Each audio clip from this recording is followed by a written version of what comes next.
Hey Nourishers, welcome back to ReallyNourished.com, the place for conscious world citizens who don't just eat, we really nourish ourselves.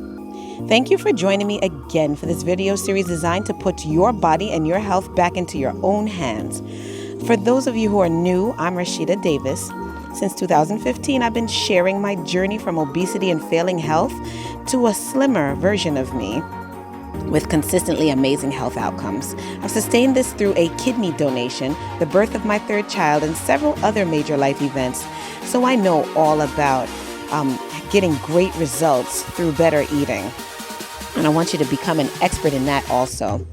So as you know, I don't do the consult your physician disclaimer, but I will say communication is always good. So keep your doctor in the loop, so at least they have your records all correct. The main problem in my old food life that caused my metabolic issues of obesity and hypertension was not singular.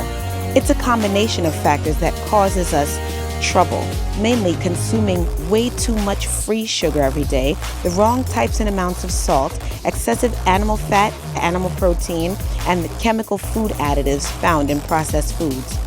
When you change these 10 habits and replace those baddies with better nourishment, over the next 6 weeks, you will begin to see the great results you really want.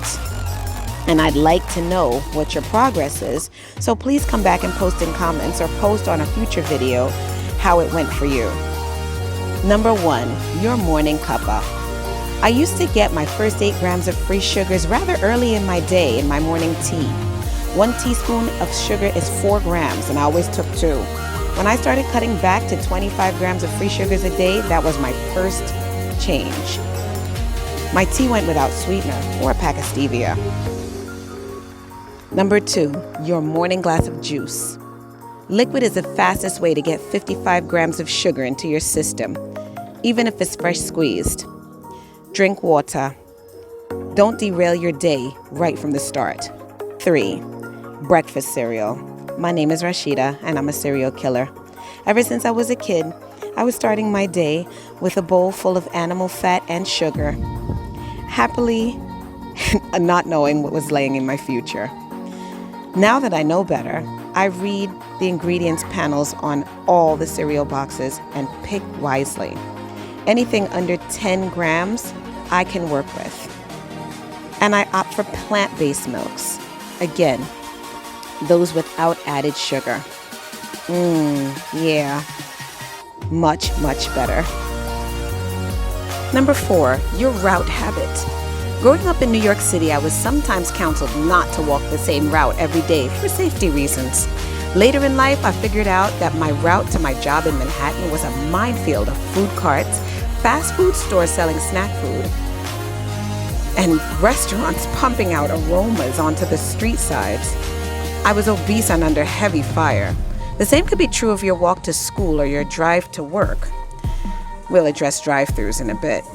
It's time to get conscious and figure out a new route where there are better food options along the way or none at all. Number 5, the unplanned meal stop. Emphasis on the word unplanned. Don't leave home without having strategized your next meal. Convenience food is low in quality, and marketers rely upon you needing to grab something in a pinch, also known as impulse buying. Think ahead. Even pack a nourishing snack and water to take with you so you don't get caught out there. Now let's talk about drive-thrus. The most low-energy way to get the poorest quality calories into your body as fast as possible. Now that you're aware how bad this is, treat it like an unplanned meal stop. Plan a better option ahead of time. Number 7, your shopping habits. Food shopping is often a reaction. Low supplies. Let's make a run.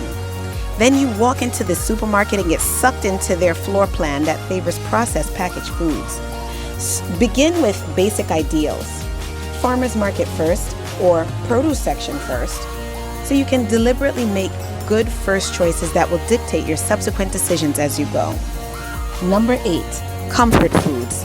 First off, food is not really supposed to be for comfort, But since food can be so great at evoking memories connected to people and events and good times in your life, you can now deliberately create some new memories around more nourishing dishes.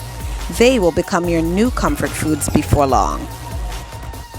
Number 9, the kitchen inventory. I find in a lot of households, people hide away the good, fresh fruit and vegetables and keep the snacky, unhealthy foods very available, sometimes even in dresser drawers or bedroom at the bedside. These are really bad habits, and they foster habitual poor eating. Keep fresh fruit out, nice and available where everyone can see it. This is great even for your kids.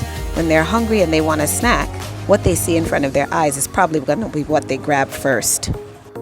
Number 10, your TV snack habit. Since the human brain can actually only consciously focus on one thing at a time, while you're watching screens, that's what you're focused on. So you're not paying attention to how much food you're putting in your mouth during that time. The strategy here is to be certain that you're putting a high quality of stuff in your mouth for 30 minutes at a stretch. So fresh fruit, even popcorn that is not buttered, but maybe a little extra virgin olive oil, Himalayan sea salt, that's better options. And you could do that for 30 minutes and not hurt your body on a regular basis. So now it's your turn to talk. I would love to hear what you got out of this video.